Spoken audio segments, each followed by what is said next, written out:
जय हो संतोषी माता की। भक्तजनों, आज मैं आपको संतोषी माता की कथा, व्रत का महत्व एवं विधि बताऊंगी। संतोषी माता के माता पिता गणपति और माता रिद्धि सिद्धि है। इनका परिवार धन धान्य, सोना चांदी, मोती मूंगा तथा रत्नों से भरा हुआ है। पिता गणेश की कृपा से दरिद्रता और कलह का नाश, घर में सुख और शांति, बाल गोपाल से भरा परिवार है। व्यापार में लाभ ही लाभ है। मन ही की सर्व मनोकामनाएं की पूर्ति और शोक विपत्ति चिंता आदि सब दूर होती है। कथा प्रभाव करने से पहले पवित्र स्थान पर एक तांबे का कलश जल से भरकर रखे। उस कलश के ऊपर एक कटोरी में गुड़ और चना रखे। ध्यान रहे, प्रसाद सदैव सवाया ही चढ़ाया जाता है। जैसे ₹1.25 का, ₹2.5 का आदि अपनी क्षमता के अनुसार ही प्रसाद ले। माता प्रेम व श्रद्धा की भूखी है, मात्रा की नहीं। कथा करने वाला अपने सीधे हाथ में गुड़ व चना रखे। कथा श्रवण करने वाले समय समय पर संतोषी माता की जय हो बोलते रहे। संतोषी माता की जय हो। कथा समाप्त होने पर आरती करे तथा कलश पर रखा जल पहले पूरे घर पे छिड़के, फिर शेष जल तुलसी को चढ़ा दे। कथा कहने वाला अपने हाथ में रखा गुड़ और चना गौ माता को खिलाए। इसके पश्चात कटोरी में रखा प्रसाद कथा सुनने वाले तथा घर के सदस्यों में बांट दे। एक समय भोजन करे। जितने शुक्रवार व्रत करने का संकल्प किया है, वह समय पर पूरा होने पर उद्यापन करना अवश्य है। उद्यापन में घर के तथा पड़ोस के बच्चों को बुलाकर भोजन करवाकर यथाशक्ति दक्षिणा दे। इस दिन घर में कोई खटाई का सामान न मंगवाए। विधि के अनुसार व्रत करने से व्रतकर्ता की सभी मनोकामनाएं पूर्ण होती हैं। परिवार में सुख शांति बनी रहती है और व्यापार में उन्नति के लिए यह व्रत सर्वोत्तम तथा अधिक सरल है। अब मैं आपको संतोषी माता की व्रत की कथा प्रारंभ करती हूँ। एक बुढ़िया के 7 बेटे थे। 6 बेटे कमाने वाले थे और एक बेटा निकम्मा था। बुढ़िया माँ 6 पुत्रों का जूठा 7वें को देती थी। 7वां पुत्र एक दिन अपनी पत्नी से बोला, देखो मेरी माता का मुझ पर कितना प्रेम है। वह बोली, क्यों नहीं, सबका जूठा बच्चा तुमको ही तो खिलाती है। वह बोला, जब तक आंखों से ना देखूं मैं मान नहीं सकता। पत्नी ने हंसकर कहा, देख लोगे तब तो मान लोगे। कुछ दिन बाद एक बड़ा त्योहार आया। घर में 7 प्रकार के भोजन और चूरमा के लाडू बने थे। वह पत्नी की बात को जांचने के लिए सिर में दर्द का बहाना बनाकर पतला सा कपड़ा सर पर ओढ़कर रसोई में जाकर सो गया और कपड़े से सब कुछ देख रहा था। 6 भाइयों का भोजन करने आए उसे देखा। माँ ने उनके लिए सुंदर सुंदर आसन बिछाए, 7 प्रकार की रसोई परोसी और आग्रह कर कर उन्हें भोजन कराती रही। वह देखते रहा। 6 भाई भोजन कर उठ गए। तब माँ ने उसकी थालियों में से लड्डुओं के टुकड़ों को उठाया और एक लड्डू बनाया। जूठन साफ कर माँ ने उसे पुकार कर बोला, उठ बेटा, उठ जा, तेरे भाइयों ने भोजन कर लिया है, अब तू भी उठकर भोजन कर ले। उसने कहा, माँ मुझे भोजन नहीं करना, मैं परदेश जा रहा हूँ। माता ने कहा, कल जाना हो तो आज जा, आज ही चला जा। वह बोला, हाँ हाँ जा रहा हूँ। यह कहकर वह घर से निकल गया। चलते समय उसने अपनी पत्नी की याद आई। वह गौशाला में कड़े थाप रही थी। वहां जाकर वह बोला, मेरे पास तो कुछ भी नहीं है, यह अंगूठी है, सो ये ले लो और कोई निशानी मुझे दे दो। वह बोली, मेरे पास क्या है, यह गोबर से भरा हाथ। यह कहकर पत्नी ने उसकी पीठ पर गोबर के हाथ की थाप मार दी। वह चल दिया। चलते चलते दूसरे देश में पहुंच गया। वहां एक साहूकार की दुकान थी। वहां को बोला, सेठ जी मुझे नौकरी पर रख लो। साहूकार को नौकर की सख्त जरूरत थी। साहूकार ने कहा, काम देखकर तनख्वाह मिलेगी। उसने कहा, ठीक है सेठ जी, जैसे आप ठीक समझो। उसे साहूकार के यहाँ नौकरी मिल गई। वह वहां दिन रात काम करने लगा। कुछ दिन में दुकान का लेन देन, हिसाब किताब, ग्राहकों का माल बेचना, सारा काम करने लगा। साहूकार के 7-8 नौकर थे। ये सब चक्कर खाने लगे, लेकिन उसने अपनी लगन और परिश्रम और ईमानदारी से सभी को पीछे छोड़ दिया। उसने अपने किए का फल मिला। सेठ ने भी उसका काम देखा और 3 महीने में से ही उसे मुनाफे में साझेदारी बना लिया। परिश्रम करते करते 12 वर्ष हो गए। नगर का नामी सेठ बन गया। वह सेठ अपना सारा कारोबार उस पर छोड़कर बाहर चला गया। इधर उसकी पत्नी पर क्या बीती वह सुनना सास ससुर और दुख देने लगे।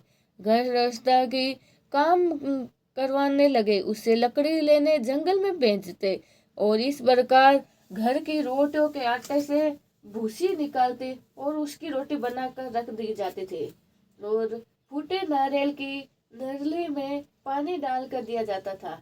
इस तरह दिन बीतते रहे। एक दिन वह जंगल में लकड़ी लेने जा रही थी, तभी रास्ते में बहुत सी स्त्रियां संतोषी माता का व्रत करती दिखाई दी। वहां खड़ी होकर पूछने लगी, बहनों यह तुम किस देवता का व्रत करती हो और इसके करने से क्या फल मिलता है? इस व्रत के करने की क्या विधि है? यदि तुम अपने इस व्रत का विधान मुझे समझा कर करोगी तो मैं भी बड़ा एहसान मानूंगी। उसमें से एक स्त्री बोली, सुनो, ये संतोषी माता का व्रत है। इसके करने से दरिद्रता का नाश होता है, लक्ष्मी आती है, मन की चिंताएं दूर होती है, घर में सुख शांति होने से मन प्रसन्न होता है और शांति मिलती है। निपुत्री को पुत्र मिलता है और प्रीतम बाहर गया है तो वह शीघ्र ही घर लौट आता है। कुंवारी कन्या का मन पसंद वर मिलता है, चलता मुकदमा खत्म हो जाता है, कलह कलेश की निवारणता हो जाती है, सुख शांति होती है, घर में धन जमा हो जाता है, धन और जायदाद का लाभ होता है तथा और भी मन में जो हो कामना वो संतोषी माता की कृपा से पूरी हो जाती है, इसमें संदेह नहीं। वह पूछने लगी, यह व्रत कैसे किया जाता है? यह भी बता दो, बड़ी कृपा होगी। वह स्त्री कहने लगी, बिना परेशानी श्रद्धा और प्रेम से जितना भी बन सके प्रसाद लेना, 5.25 पैसे से 5.25 आने तक का तथा इससे भी ज्यादा शक्ति हो और भक्ति के अनुसार गुड़ और चने ले। हर शुक्रवार को निहारा रहकर कथा कहना सुनना चाहिए। इसके बीच कर्म नहीं टूटे, लगातार नियम पालन करना चाहिए। सुनने वाला कोई न मिले तो घी का दीपक जलाकर उसके आगे झल कर एक पात्र में रखकर कथा कहना चाहिए, परंतु नियम न टूटे जब तक कार्य सिद्ध न हो जाए। नियम पालन करना और कार्य सिद्ध हो जाने पर व्रत का उद्यापन करना। 3 मास में माता पूरा फल करती है। यदि किसी के खोटे ग्रह को हो तो भी माता 1 वर्ष में अवश्य उन्हें अनुकूल करती है। कार्य सिद्ध होने से ही उद्यापन करना चाहिए, बीच में नहीं। उद्यापन में 2.5 सेर आटे का खाजा तथा इसी अनुसार खीर तथा चने का साग बनाकर 8 बार बच्चों को भोजन कराना चाहिए।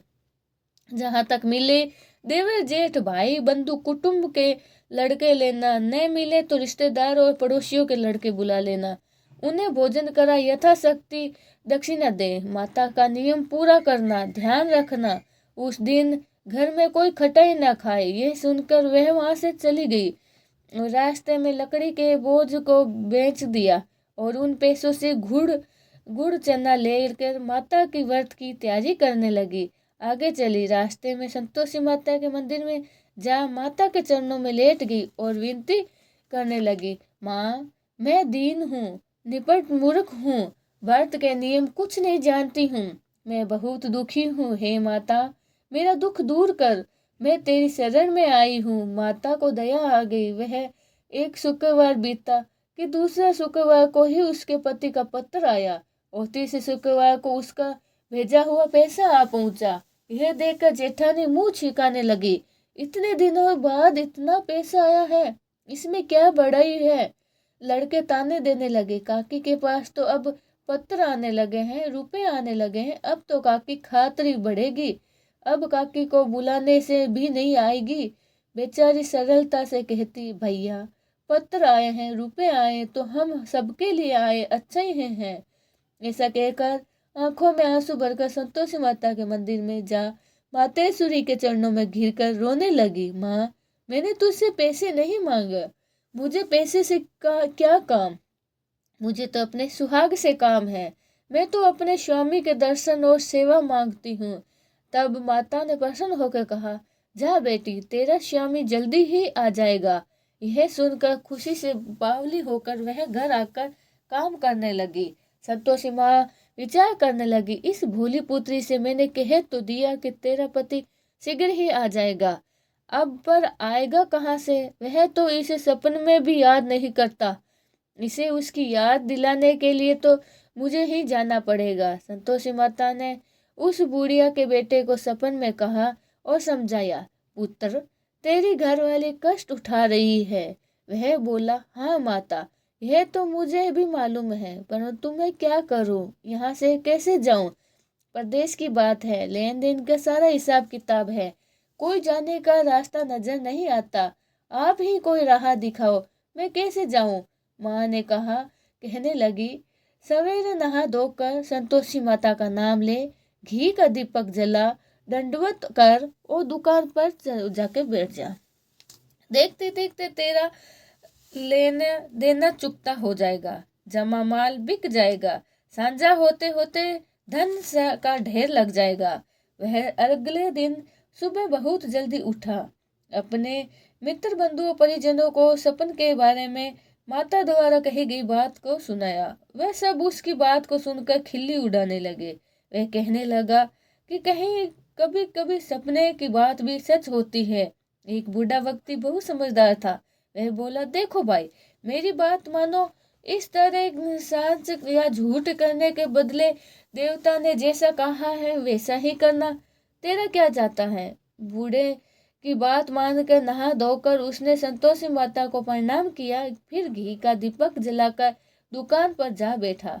शाम तक धन का ढेर लग गया। वह हैरान हुआ। मन में संतोषी माता का नाम ले प्रसन्न होकर घर जाने के वास्ते गहना, कपड़ा व सामान खरीदने लगा। सब काम से निपट कर अपने घर को रवाना हुआ। उधर उसकी पत्नी जंगल में लकड़ी लेने गई। लौटते वक्त थक गई। थक के कारण संतोषी माता के मंदिर पर विश्राम करने बैठ गई। यह तो उसका रोज रुकना का स्थान था।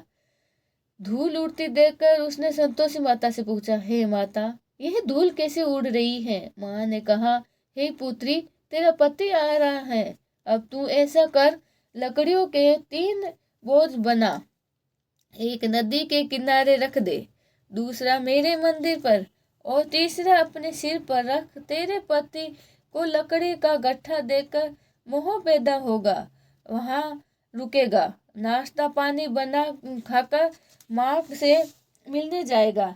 तू लकड़ी का बोझ उठाकर जाना और बीच चौकी में गट्टा डालकर 3 आवाज देना, जोर से लगाना, लो सासू जी, लकड़ियों का गट्ठा ले लो, भूसी की रोटी दो, नारियल के खोपरे में पानी दो, आज कौन मेहमान आया है। संतोषी माँ की बात सुनकर वह बहुत अच्छा माँ कहकर मन में पसंद होकर लकड़ियों के 3 गट्ठे बना लिए। एक नदी के तट पर, दूसरा माता के मंदिर पर रखा। इतने में ही मुसाफिर वहां आ पहुंचा। सूखी लकड़ियां देखकर उसकी इच्छा हुई कब यही विश्राम कर ले, भोजन बना खाकर पीकर फिर चलते हैं।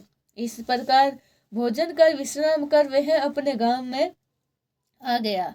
उसी समय बहू सिर पर लकड़ी का गट्ठा लिए आई और उसने गट्ठा आंगन में डाल दिया और जोर से 3 आवाजें दी, लो सासू जी, लकड़ी का गट्ठा लो, भूसी की रोटी दो, नारियल के खोपरे में पानी दो, आज कौन मेहमान आया है?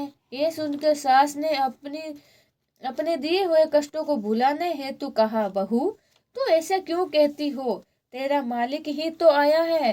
बैठ, मीठा भात खाकर कपड़े गहने पहन। पत्नी की आवाज सुनकर उसका स्वामी बाहर आया और उसके हाथ में पहनी अंगूठी देकर व्याकुल हो गया। उसने माँ से पूछा, माँ यह कौन है? माँ बोली, बेटा यह तेरी पत्नी है। आज 12 वर्ष हो गए हैं जब से तू गया है, तब से सारे गांव में जानवरों की तरह भटकती रहती है, काम काज कुछ नहीं करती, चार समय आकर खाकर खाना जाती है।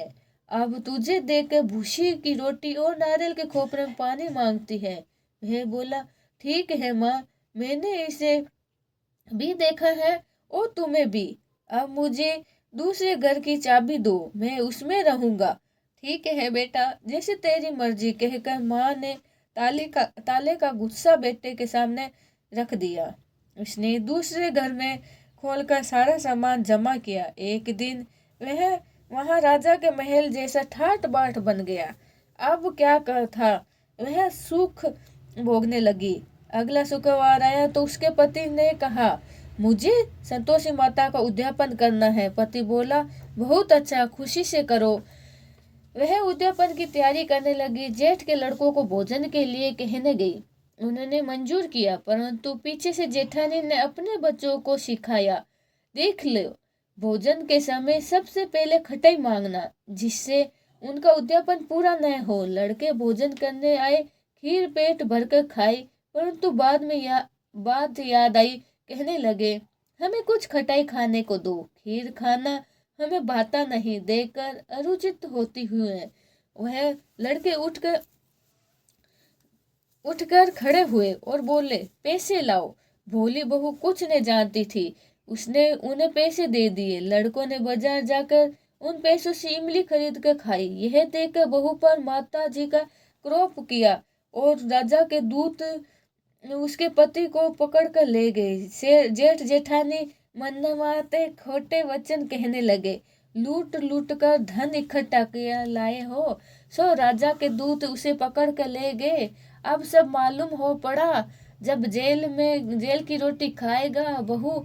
इसे यह वचन सहन नहीं हुए। वह संतोषी माता के मंदिर गई और कहने लगी, माता तुमने यह क्या किया? हंसकर क्यों रुला दिया? माता बोली, पुत्री तूने मेरा व्रत भंग किया है, इतनी जल्दी सब बातें भुला दिया। वह बोली, माता भूली तो नहीं हूँ, नहीं कुछ अपराध किया है, मुझे तो लड़कों ने भूल में डाल दिया, मुझे क्षमा करो माँ। माँ बोली, ऐसी भूल भी नहीं होती है। वह बोली, माँ अब भूल नहीं होगी, अब बताओ मेरे पति कैसे आएंगे? माँ बोली, पुत्री जा, तेरे पति रास्ते में तुझे आते मिलेंगे। वह मंदिर से निकली, बाहर आई तो रास्ते में उसका पति आता मिला। उसने पूछा, कहाँ गए थे? वह बोला, इतना धन जो कमाया है उसका कर राजा ने मांगा था, वह भरने गया था। वह प्रसन्न होकर बोली, भला हुआ, अब घर चलो। फिर अगला शुक्रवार आया। वह बोली, मुझे माता का उद्यापन करना है। पति ने कहा, ठीक है कर लो। वह फिर जेठ के लड़कों को भोजन को कहने गई। जेठानी ने लड़कों को सिखा दिया, तुम पहले खटाई मांगना। लड़के ने भोजन करने बैठे, परंतु भोजन करने से पहले ही उसने कहा, हमें खीर पूरी नहीं भाती, जी बिगड़ता है, कुछ खटाई खाने को दो। बहू बोली, खटाई खाने को नहीं मिलेगी, खाना खाना है तो खाओ, नहीं तो उठ के चले जाओ। उसने ब्राह्मणों के लड़कों को बुलाकर भोजन करवाया। दक्षिणा देकर की जगह उन्हें एक एक फल दिया। इसमें संतोषी माता प्रसन्न हुई और माता की कृपा से 9 माह बाद उनके चंद्रमा के समान एक सुंदर पुत्र प्राप्त हुआ। पुत्र को लेकर वह प्रतिदिन संतोषी माता के मंदिर जाने लगी। माँ ने सोचा कि रोज आती है, क्यों ना मैं इसके घर ही चली जाऊं, इसका आसरा देख लूं तो सही है। ये विचार कर माता ने भयानक रूप बनाया। गुड़ और चने से सना मुख, ऊपर से सूंड के समान होठ, उस पर मक्खियां भिनभिनाती हुई रही।